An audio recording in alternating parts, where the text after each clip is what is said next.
Forging gives you a skill set that you can take a raw piece of material and make it into whatever you want it to be. A good farrier can make anything out of it.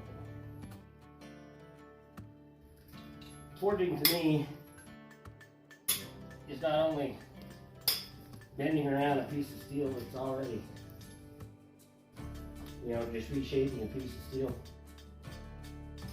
but rather taking raw materials and making them into a usable item.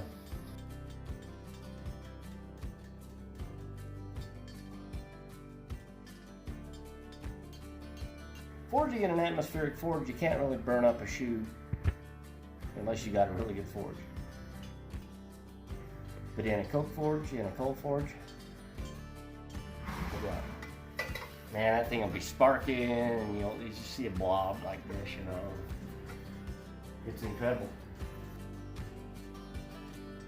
I take a plain piece of steel, just a stick of steel, rectangular, okay?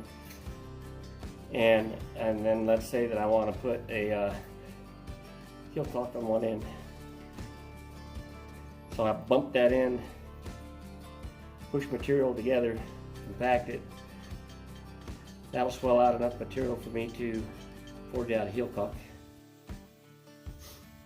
If I want to draw out a heel, make a pencil heel, I can draw it out just like I did the hoof pick. It's an art, and that's what I teach, the art of horseshoe.